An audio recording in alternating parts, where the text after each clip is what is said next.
أبو موسى الأشعري واحد من أصحاب النبي محمد صلى الله عليه وسلم المخلصين. أسلم في بداية الدعوة الإسلامية وهاجر إلى المدينة المنورة ليكون مع النبي. شارك في كثير من المعارك مع النبي وتعلم منه أمور الدين. اشتهر أبو موسى بحكمته وفقهه، وكان من أهم صحابة النبي.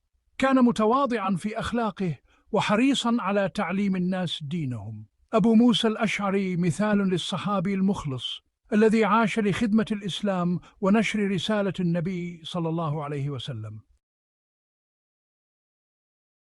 بعد وفاة النبي صلى الله عليه وسلم تولى أبو موسى الأشعري القضاء والإفتاء في عدة مناطق، منها البصرة والكوفة. وفي عهد الخليفة عمر بن الخطاب أصبح واليا على الكوفة.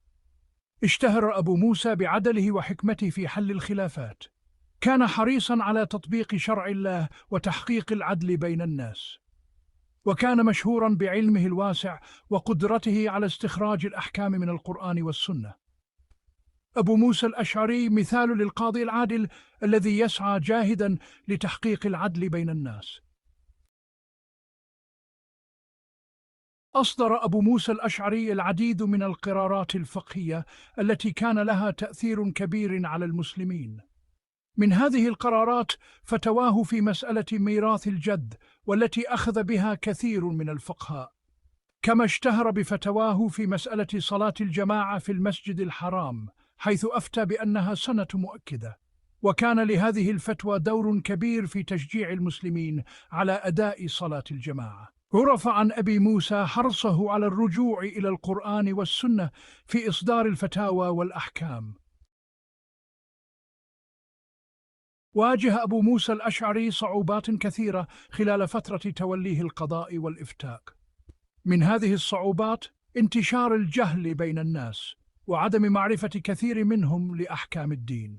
كما واجه مشكلة انتشار الأفكار والمعتقدات الخاطئة بين بعض الناس، وكان له دور كبير في محاربة هذه الأفكار وتوضيح أحكام الدين للناس. تميز أبو موسى بالصبر والحكمة في التعامل مع هذه الصعوبات، وسعى جاهدا لنشر العلم والعدل بين الناس.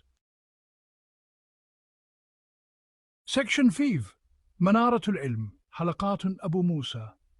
لم يقتصر دور أبو موسى الأشعري على القضاء والإفتاء، بل كان له دور كبير في نشر العلم وتعليم الناس دينهم. وأسس حلقات علم في المدينة والكوفة لنشر العلم وتعليم القرآن والسنة. كان أبو موسى يجلس في المسجد بعد الصلاة، ويجتمع إليه الناس ليتعلموا منه أمور دينهم. وكان له تأثير كبير في تربية جيل من العلماء والفقهاء. كان أبو موسى الأشعري مؤمنا بأن نشر العلم هو من أفضل أعمال الخير. سكشن 6: أسلوب تعليم فريد. تميز أسلوب أبو موسى الأشعري في التدريس بالسهولة والوضوح. كان يشرح للناس أمور دينهم بطريقة سهلة وبسيطة بعيدا عن التعقيد. وكان أبو موسى حريصا على ربط العلم بالحياة اليومية وتوضيح أحكام الدين من خلال الأمثلة والتطبيقات العملية. استطاع أبو موسى بأسلوبه الفريد أن يجعل الناس يحبون العلم، وأن يخرج جيلا من العلماء والفقهاء. سكشن 7: إرث من الإصلاح والتوجيه. ترك أبو موسى الأشعري إرثا كبيرا من العلم والعمل الصالح، وكان له تأثير كبير في إصلاح المجتمع ونشر العدل بين الناس. وكان لأبي موسى دور كبير في توجيه الخلفاء والولاة إلى أحكام الدين وحثهم على العدل والإحسان إلى الناس. ظل أثر أبي موسى الأشعري ظاهرا في المجتمع الإسلامي بعد وفاته، فقد كان من أبرز العلماء والفقهاء الذين ساهموا في بناء الحضارة الإسلامية. سكشن N: تأثيره على الأجيال اللاحقة.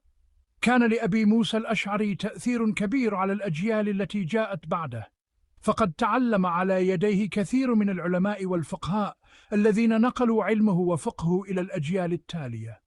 وكان لأبي موسى دور كبير في تأسيس المدرسة الفقهية في الكوفة، والتي خرجت كثيرا من أئمة الفقه والحديث. ظل اسم أبي موسى الأشعري معروفا بالعلم والفضل والإخلاص، وتوارثت الأجيال سيرته الطيبة وعلمه الغزير. سكشن سين: حكايات ملهمة من حياة أبي موسى. هناك العديد من القصص الملهمة من حياة أبي موسى الأشعري، والتي تعكس أخلاقه الكريمة وفقهه الواسع وحرصه على نشر العلم والعدل.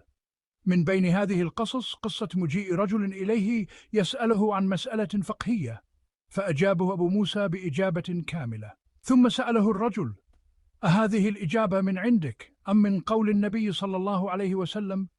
فأجاب أبو موسى: بل من قول النبي صلى الله عليه وسلم. تعكس هذه القصة حرص أبي موسى الأشعري على التمسك بكتاب الله وسنة رسوله، وعدم الاعتماد على رأيه الشخصي. سكشن تاتر: أبو موسى الأشعري رمز للعلم والعدل.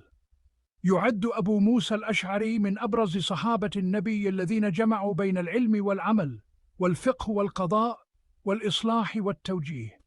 وقد ترك أبو موسى الأشعري أثراً واضحاً في تاريخ الإسلام، فقد كان من أهم الذين ساهموا في نشر الدين وتعليم الناس أحكام شرع الله. ما رأيكم في شخصية أبي موسى الأشعري؟ وما هي الدروس التي نتعلمها من حياته؟